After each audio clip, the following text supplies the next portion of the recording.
untuk ditarbiyah memungkinkan Anda untuk melakukan model skripsinya itu dalam bentuk PTK sesuai dengan mata kuliah. Ini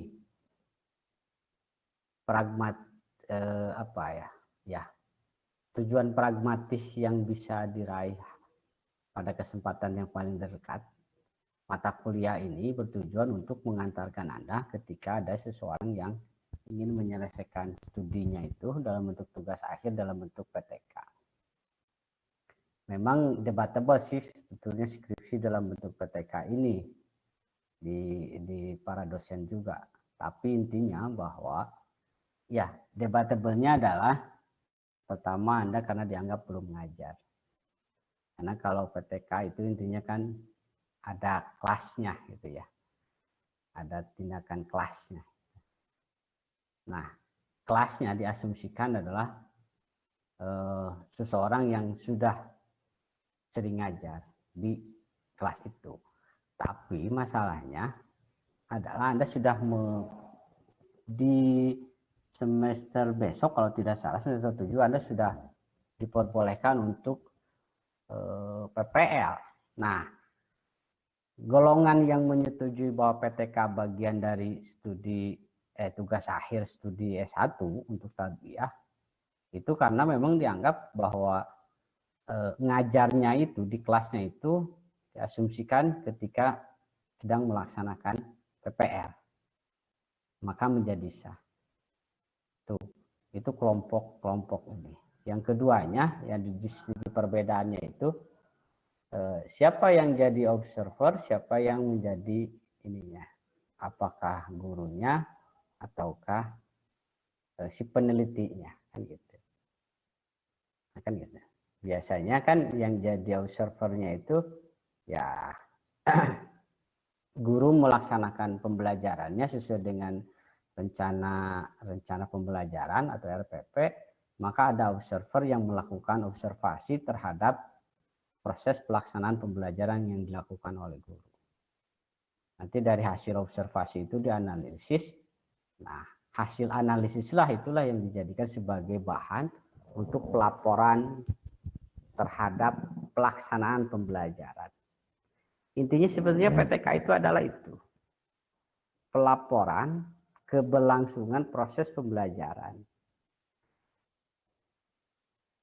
Indikator yang paling sederhana terhadap proses pembelajaran apakah sudah efektif atau tidak itu sebetulnya dievaluasi. Ketika katakanlah misalkan kita menggunakan metode A dalam materi A- misalkan atau A+, dalam materi A+. Setelah selesai pembelajaran maka penggunaan metode A dengan materi A+ itu nanti ditilai. Hasil penilaian itu apakah seberapa persenkah orang atau siswa yang telah memenuhi KKM. Kalau lebih besar bahkan ada 80%, ada kemungkinan bahwa metode A itu terhadap materi B+ itu sudah efektif. Tapi sebaliknya, metode A terhadap materi B+ itu atau A+ itu kurang efektif. Nah, inilah ada apa? What's wrong kan gitu. Nah, itulah yang perlu dilakukan tindakannya itu. Jadi di sana bisa jadi materi tertentu metode tertentu sangat efektif terhadap materi tertentu juga dan metode tertentu tidak efektif terhadap materi tertentu. Dan tidak hanya materi atau metode tapi juga ada faktor lain. Bisa jadi karena ini kasuistik, nah inilah yang menjadi perdebatan yang lain tadi saya katakan. Karena PTK itu tidak bisa digeneralisasi. Sebetulnya nanti dibahas di materi-materi selanjutnya. Saya ingin mengutarakan di sini itu secara umumnya saja hal-hal yang disinggung dari pembahasan-pembahasan dalam mata kuliah ini. Nah, hasil dari PTK itu itu tidak bisa digeneralisasi menjadi satu kesimpulan kesepahaman bersama. Kan itu. Bisa jadi makanya kasuistik. Tadi misalkan metode A terhadap materi A plus itu sangat cocok di tempat tertentu dan tidak bisa dipakai, bisa jadi metode itu tidak bisa dipakai di tempat yang lain. Nah, kesimpulan PTK itu sifatnya begitu. Makanya, nah yang hampir mirip dengan penelitian tindakan kelas ini adalah Cauchy eksperimen. Makanya orang lebih menghendaki penelitian skripsinya itu ada yang lebih condong kepada Cauchy. Walaupun memang sama-sama sih, sama-sama melakukan tindakan, ada treatment kan gitu. Ada treatment terhadap perlakuan tertentu. Nah, makanya jaranglah orang atau ada beberapa dosen kita juga yang tidak menghendaki mahasiswa untuk melakukan penelitian atau tugas lainnya dalam bentuk PTK. Tapi kenapa mata kuliah ini harus ada? Yang paling tujuan jangka panjangnya adalah ini salah satu bentuk kewajiban guru dalam rangka memperbaiki kualitas pembelajaran, dalam rangka meningkatkan mutu pendidikan, maka setiap apa yang dilakukan oleh guru itu harus direview. Penelitian, ada salah satu metode penelitian yang mungkin bisa dilakukan dalam mereview proses pembelajaran yang telah dilakukan oleh guru. Nah, metode itulah yang dinamakan dengan classroom research. Kan gitu. Kalau dalam buku Krasolnya itu adalah classroom research. Penelitian tindakan. Classroom research penelitian kelas. Classroom action research penelitian tindakan kelas. Kan gitu. Nah, karena itu bagian dari metodologi penelitian, maka kelompok-kelompok yang menyetujui bahwa PTK ini bagian dari bisa dijadikan sebagai bentuk menyelesaikan tugas akhir karena memang dasarnya itu. Tapi nanti jangka panjangnya ketika guru setelah selesai melaksanakan proses pembelajaran, maka dia harus membuat laporan-laporan dari proses itu. Nah, metodologi penelitian menyediakan wadah, menyediakan media supaya proses laporannya itu sesuai dengan kaidah-kaidah ilmiah lah kira-kira begitu. Maka metode yang bisa digunakan adalah metode action research. Metode penelitian tindakan kelas. Sehingga laporannya itu, laporan dari hasil dia dalam melakukan proses pembelajaran itu masuk dalam kategori ilmiah. Kan gitu. Nah, ini harus dilakukan oleh guru. Sebetulnya dari zaman dulu juga sebetulnya proses ini dilakukan oleh guru. Tapi kadang-kadang tidak menyesuaikan dengan kaidah-kaidah ilmiah. Makanya proses laporannya tidak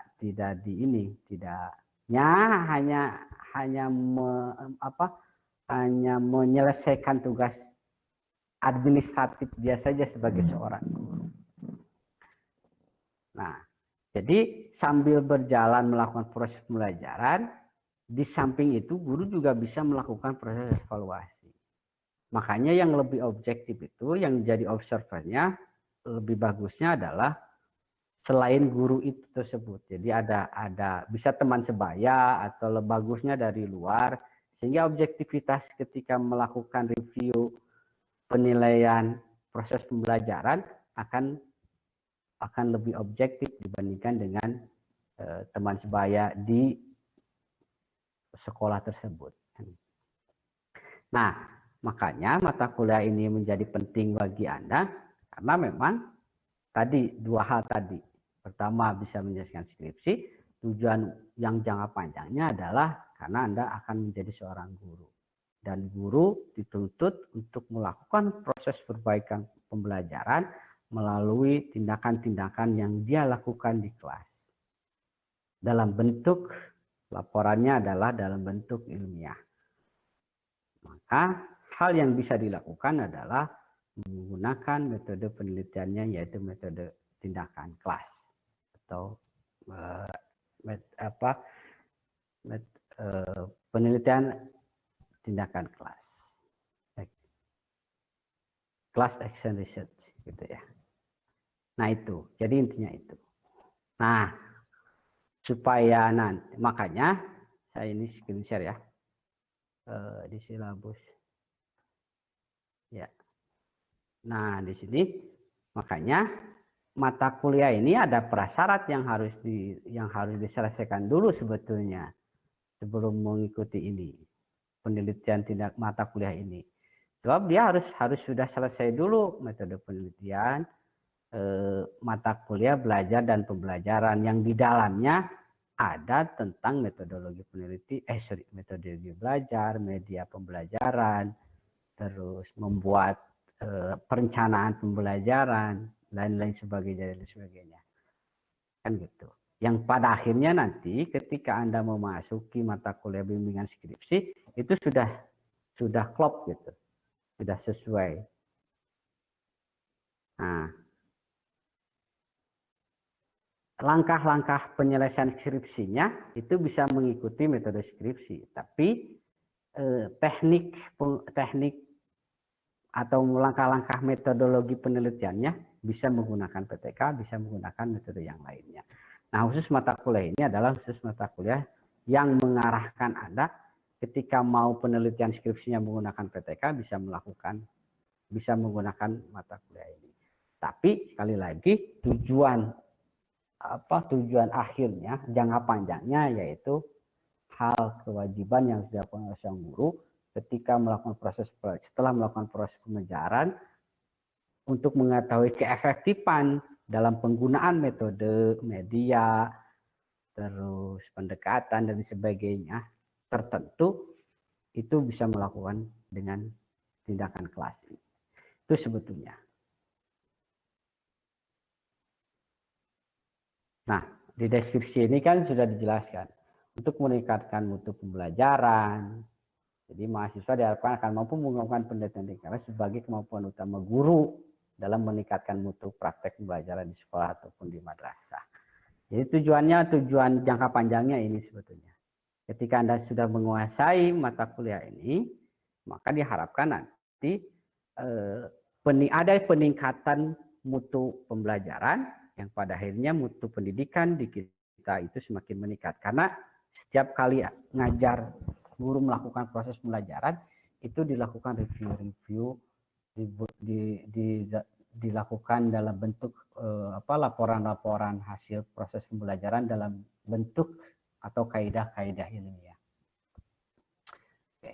Apa saja yang ada dalam PTK ini? Nah, ini tujuan mata kuliahnya secara umumnya ada. Tidak memiliki potensi terhadap potensi tersebut tetap dipandang sebagai perempuan yang normal. Itu Abu Hanifah.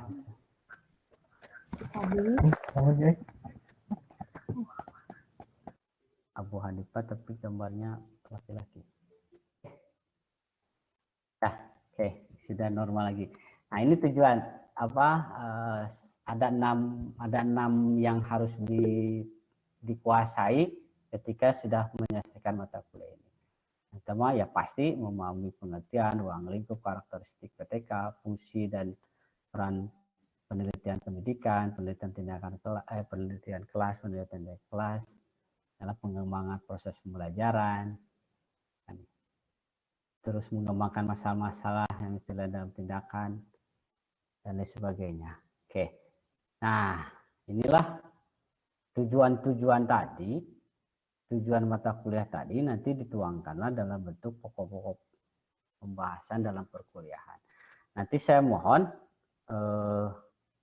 Anda nanti koordinatornya atau PJ mata kuliah ini dibuatkan ada 11 kelompok, dari setiap kelompok membahas poin-poin ini.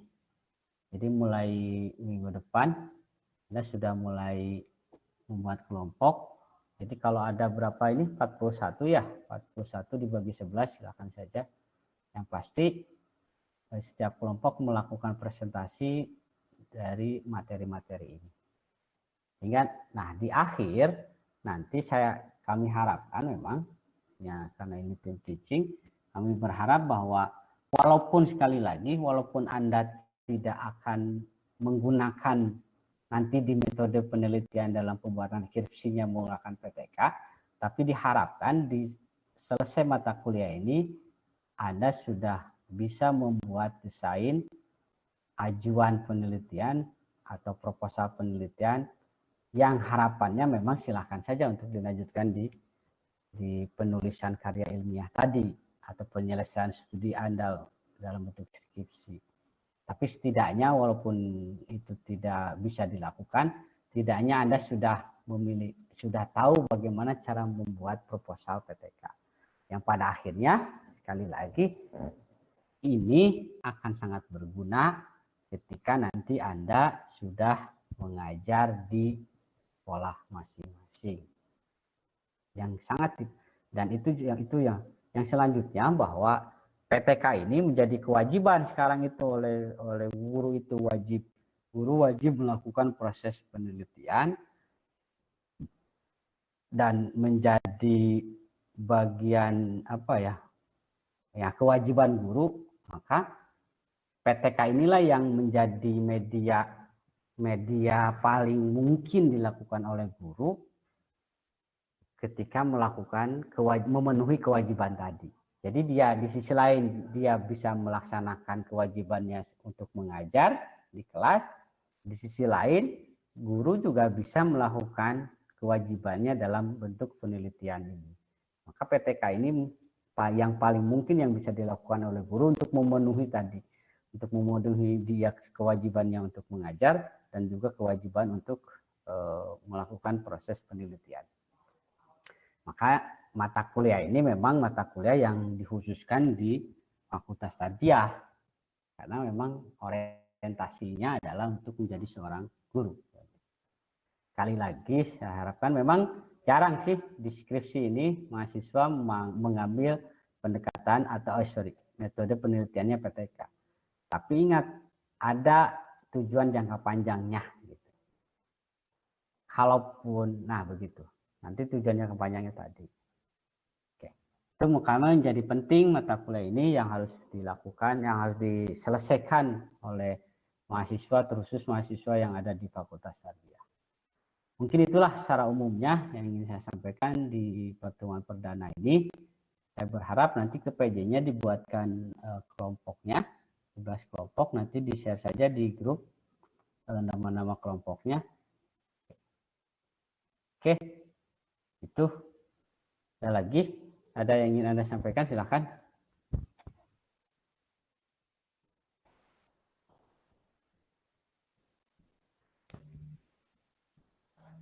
Halo? Iya, Bapak. Ya, siapa?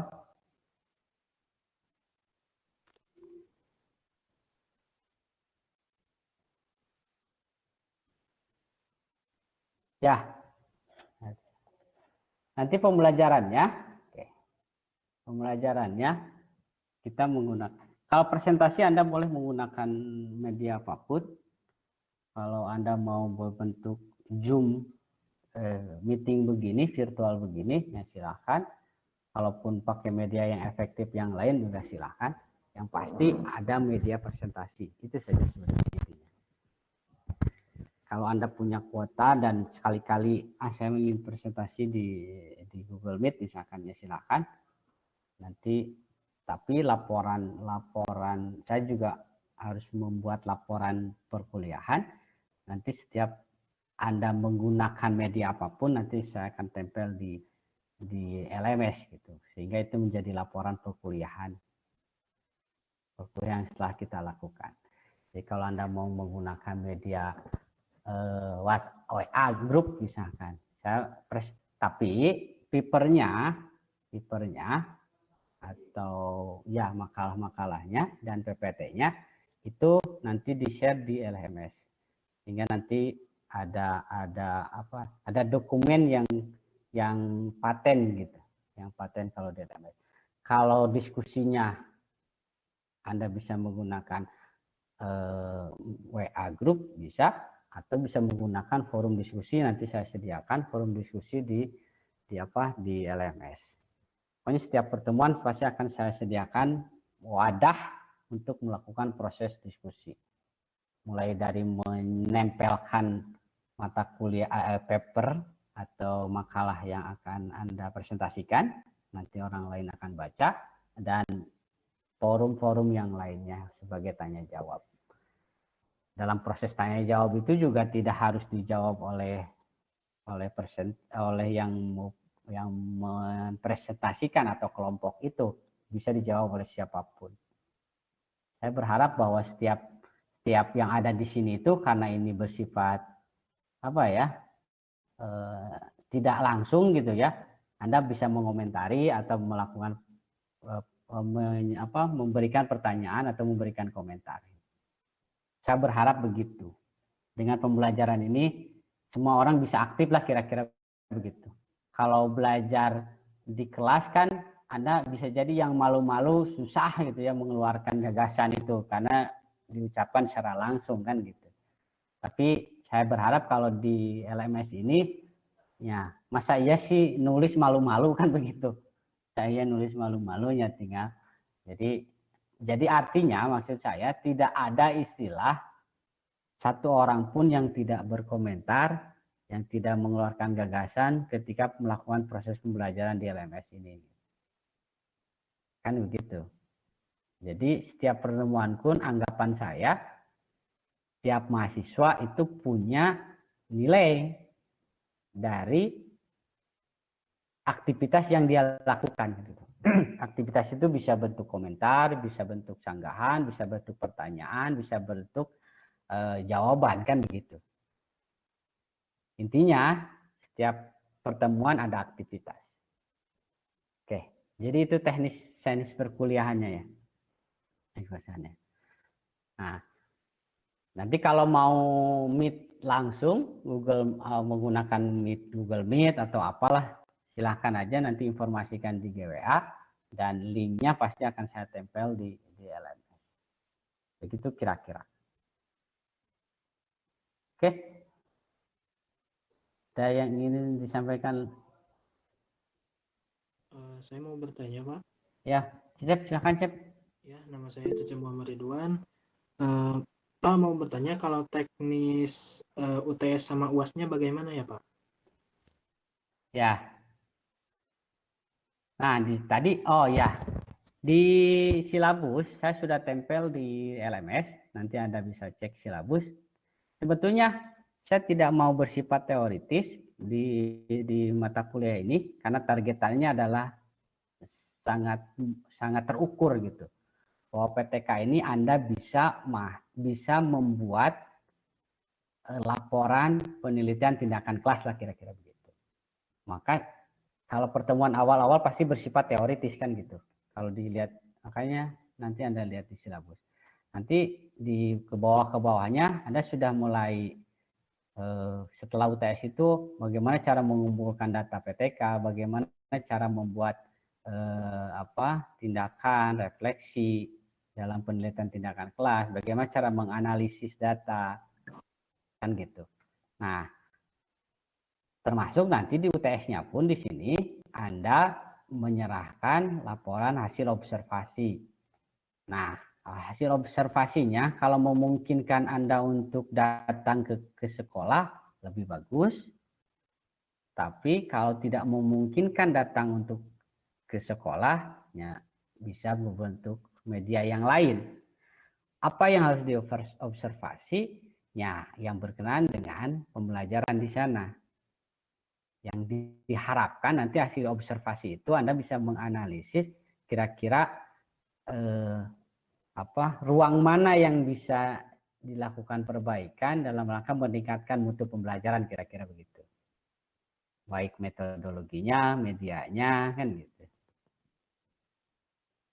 Ataupun hal-hal yang lainnya.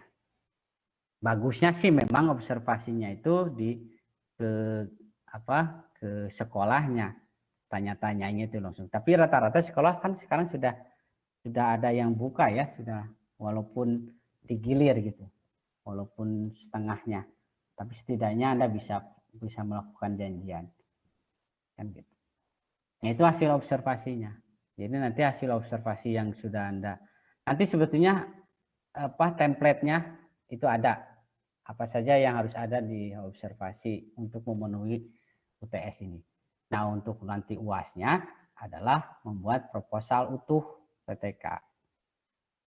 Saya berharap bahwa proposal ini ya yang senang terhadap dari PTK itu bisa dilanjutkan Anda dalam penelitian skripsi, dalam penyelesaian skripsi, walaupun tidak juga setidaknya pragmatisnya adalah Anda bisa menyelesaikan mata kuliah ini. Itu saja sebetulnya. Walaupun nanti sebetulnya ada mata kuliah metodologi kan itu, ada mata kuliah bimbingan skripsi. Sekarang ya bimbingan skripsi itu ya berbarengan.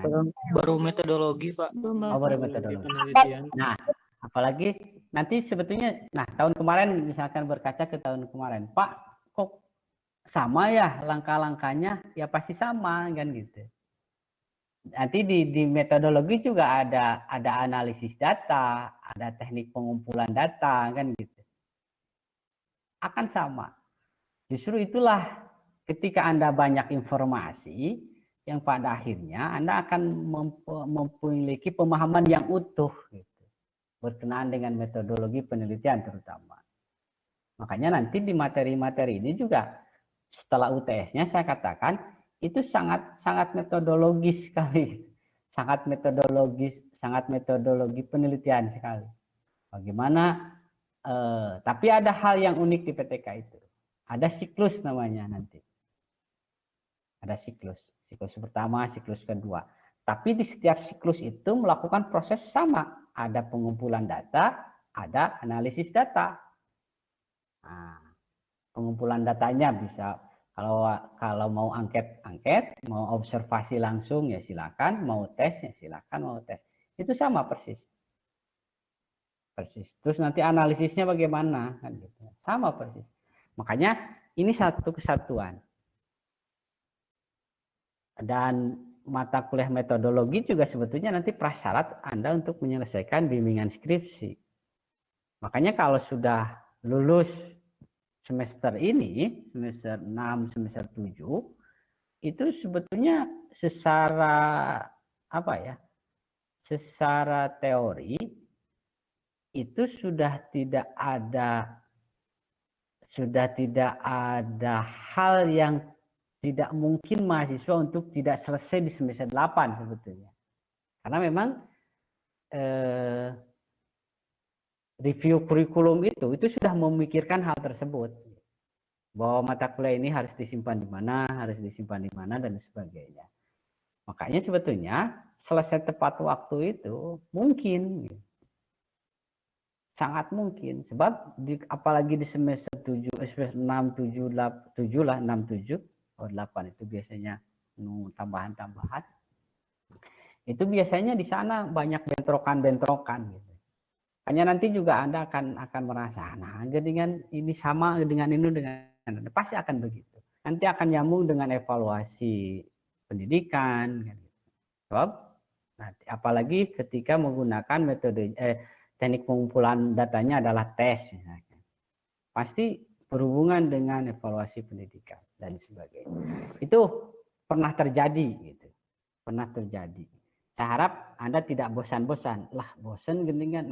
Jangan begitu. Kalaupun Anda sudah merasa bosan, berarti Anda sudah mahir, dan mohon kemahiran Anda itu dibagi atau di-share ke teman-teman Anda yang lainnya kan. Saya harap begitu ya. Nah itu, Cecep sekalian sambil menjawab dan yang lainnya. Dan itu pernah kejadian gitu. Geningan sama geningan, itu. Sama. Tapi lagi-lagi PTK itu sangat simpel sekali ya, karena langkah-langkahnya tidak serumit dari melakukan penelitian yang selain PTK. Hanya sederhana. Makanya tadi ada yang saya dari awal mengatakan ada pro kontra gitu ya, dari PTK ini terkhusus untuk mahasiswa. Karena penelitiannya sangat sederhana, itu yang pada akhirnya, tapi prosedur ilmiahnya ditempuh. Prosedur ilmiahnya tadi itu, karena ada langkah-langkah pengumpulan data, karena ada langkah-langkah analisis data kan gitu. Tapi sederhana. Makanya saking sederhananya ini diorientasikanlah untuk guru-guru kan. Untuk guru-guru. Makanya untuk penelitian dosen itu untuk sejenis PTK memang tidak familiar. Hanya untuk guru-guru. Tapi kadang-kadang walaupun sederhana, ya bagi guru-guru yang sudah lama gitu, guru-guru senior lah kan, kalau mau disebut guru-guru senior itu ya kelabakan juga. Tapi nanti kan guru-guru senior ini akan digantikan oleh guru-guru yang junior gitu, yang baru masuk ini kan gitu. Oleh karena itu maka Anda sebetulnya harus sudah familiar dengan penelitian tindakan kelas ini. Jadi itu. Ya, terima kasih banyak, Pak. Ya. Oke, yang lainnya silakan. Ketika saya tidak menyampaikan teknis pembuatan papernya, berarti Anda dibebaskan. Tapi sekali lagi saya berharap bahwa karena Anda sudah mempelajari dan sudah punya pengalaman pembuatan paper, makanya harusnya semakin ke sini itu semakin menyesuaikan dengan karya tulis ilmiah yang memang 100% sih nggak apa-apa lah, tidak juga. Ya, yang pada akhirnya nanti yang menjurus kepada penulisan karya ilmiah gitu. Yang pada akhirnya nanti ketika Anda mau menyelesaikan studi skripsi itu, Anda sudah terbiasa membuat karya ilmiah itu. Membuat karya ilmiah. Jadi sistematikanya, saya berharap sistematikanya sesuai dengan penulisan karya ilmiah. Skripsi lah gitu, ada pendahuluan, ada metode kan gitu. Ada pembahasan, ada pendahuluan, ada kajian teori, ada metode, ada pembahasan. Sehingga nanti Anda sudah familiar dengan itu semua. Kan? Harusnya memang tidak usah disampaikan juga sudah harusnya ngeh. Gitu. Tapi saya berharap kali lagi untuk papernya, berharap menggunakan sistematika itu. Kan gitu. Oke, itu. Sudah jam 5.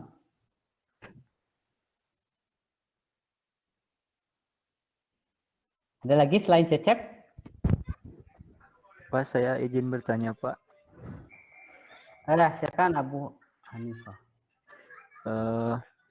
Pak, apa bedanya mata kuliah ini tepat dengan metodologi penelitian? Kemudian, apakah ada kesamaan dengan RPP, Pak, ini? Mata kuliah ini, Pak, gitu, Pak. Dengan RPP ya? Ya, terima kasih, Pak. Tadi sudah saya singgung bahwa mata kuliah ini sangat berhubungan erat dengan metodologi. Tapi metodologi dalam PTK itu sangat sederhana sekali, itu bedanya. Tapi ada persamaan-persamaannya, mulai dari pengumpulan data. Jadi persamaannya adalah teknik pengumpulan datanya sama, terus teknik analisisnya ada kesamaan, tapi tidak serumit terhadap selain PTK. Kalau PTK sangat sederhana sekali dalam teknik analisisnya. Yang keduanya, yang perbedaannya adalah perbedaan keduanya tadi rumit dan tidak, pertama ada rumit dan tidak rumit. Perbedaan keduanya kalau di PTK ada siklus, ada istilah siklus.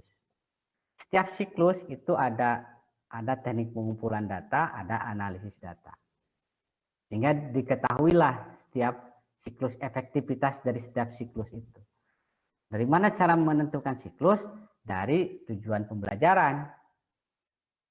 Nah, pembuatan tujuan pembelajaran atau KIKD tujuan pembelajaran, terus tujuan pembelajaran itu kan ada di mata kuliah kalau tidak salah di perencanaan pembelajaran kan gitu. Nah, oleh karena itu maka perencanaan pembelajaran kapan itu? Sudah selesai? Udah Pak, semester 3. Ya. 3 ya? Iya. Semester 3 ya sekarang itu ya. Luar biasa. Iya, Pak. Nah, harusnya nanti berapa tujuan pembelajarannya? Itu akan menentukan dari siklus yang mau berapa siklus kah gitu dalam melakukan tindakan ini. Tapi rata-rata 2-3 siklus juga selesai gitu. Jadi perjalanan pencapaian Jadi kira-kira efektif metode, ketika saya tadi tanyakan, misalkan metode A, materinya A plus misalkan, itu ketuntasan seluruh mahasiswa, jangan seluruh lah, terlalu banyak. 80% itu siswa yang memenuhi KKM-nya itu kira-kira di siklus berapa? Kan begitu. Nanti akan disimpulkan bahwa karena setiap siklus bisa target tujuannya beda, dan karena target atau tujuan pembelajarannya beda, bisa jadi nanti metodenya juga akan mengikuti. Kalau metodenya sama, bisa jadi susah ada perubahan. Susah ada perubahan. Nanti karena ini tujuannya adalah nanti akan media menggunakan yang lain dan medianya juga. Nah, jadi tujuan itu maksud saya, karena Anda sudah belajar FPP, itu sangat mempengaruhi terhadap media, metode, bahan ajar, dan sebagainya. Kan begitu syarat teori perencanaannya. Nah, siklus juga kan nanti dipengaruhi oleh itu. Makanya nanti di kesimpulannya bahwa ternyata di kelas ini metode dengan tujuan pembelajaran tujuan pembelajaran itu sangat sesuai, sangat efektif pembelajaran dengan menggunakan metode A. Kan begitu nanti kesimpulannya. Kalau Anda mau meneliti tindakan antara metode dengan dengan keefektifan atau keefektifan pembelajaran menggunakan metode A misalkan, kan gitu. Atau kalau Anda mau keefektifan medianya, berarti medianya yang disorotinya, kan gitu. Kalau Anda pendekatan, ya pendekatannya yang disorotinya. Kalau Anda menggunakan bahan ajar misalkan, bahan ajarlah yang disorotinya, kan gitu. Oh, bahan ajar ini tidak efektif di kelas ini misalkan, karena bahasanya terlalu rumit. Tapi sih jarang PTK menggunakan objek penelitiannya adalah bahan ajar. Biasanya yang paling mungkin itulah di media dan metode, karena itu yang di antara dua itu gitu di PTK itu. Makanya saya bilang PTK ini sederhana gitu, karena tidak semua tidak semua dimasuki untuk dijadikan sebagai bahan untuk di PTK kan, untuk diteliti kan. Karena bisa jadi metode itu banyak gitu ya. Orang untuk mengetahui keefektifan metode tertentu itu, ya kan kadang-kadang coba-coba kan. Nah, ternyata gini efektif. Nah, gitu. Sebetulnya tadi itu saya katakan lagi bahwa tadi itu sering dilakukan review itu. Kalau dulu ada review, tapi sekarang itu reviewnya itu diberi lahan untuk sesuai dengan kaidah-kaidah ilmiah lah kira-kira begitu.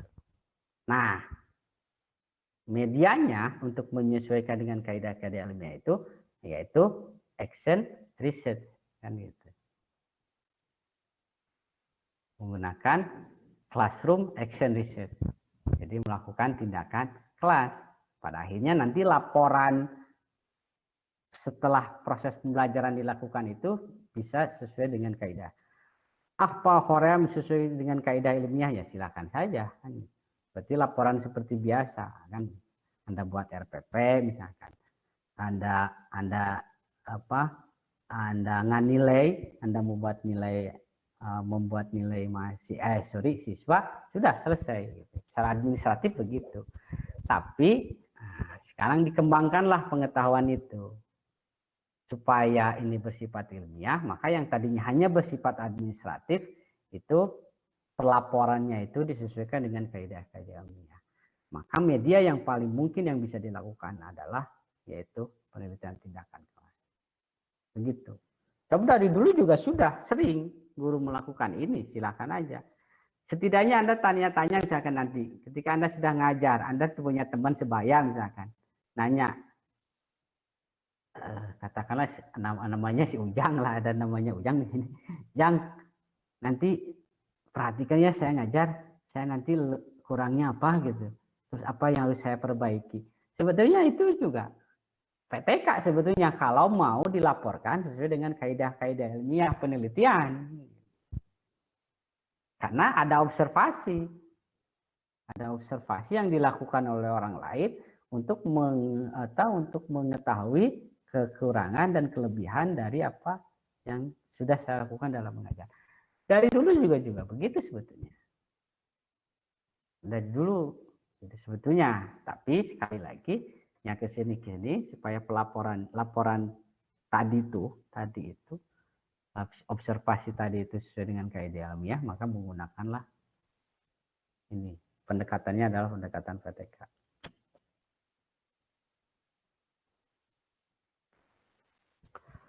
Begitu. Maka sangat berhubungan PTK ini dengan metodologi penelitian dan perencanaan pembelajaran.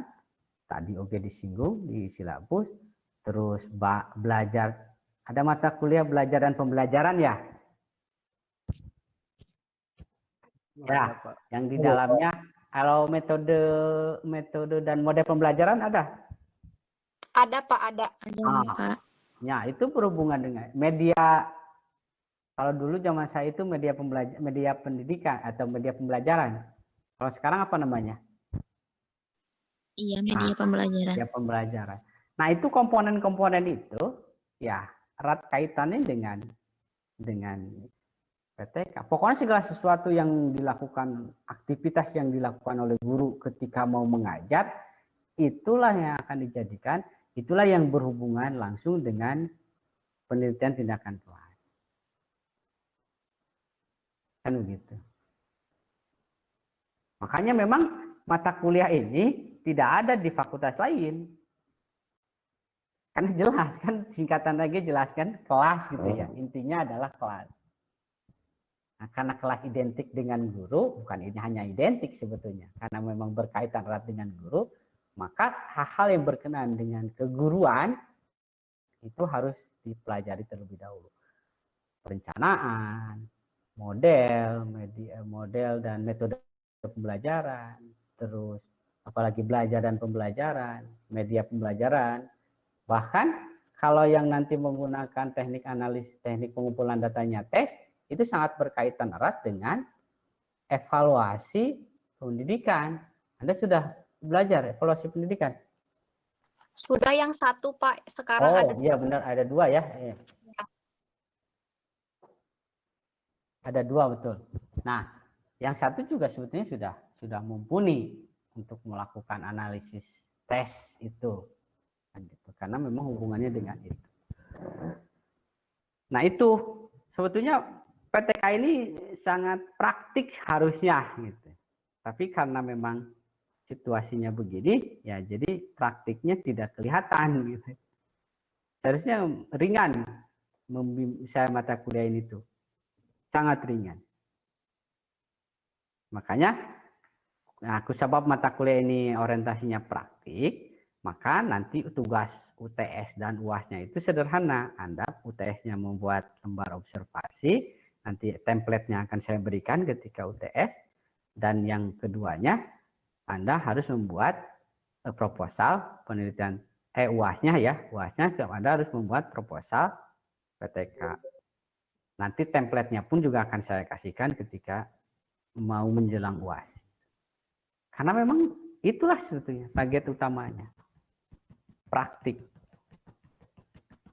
Begitu. Begitu ya, kira-kira. Nih. Iya Pak, terima ya, kasih. Bu Hanifah. Ya Pak, terima kasih Pak.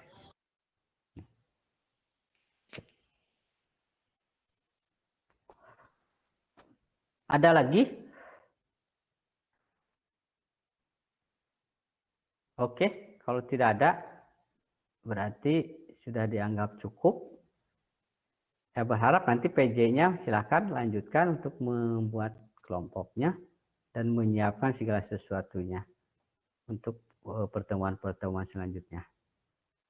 Oke, terima kasih. Kita akhiri pertemuan yang singkat ini dengan bacaan hamdalah. Alhamdulillahirrahmanirrahim. Dilanjutkan dengan kifaratul majlis.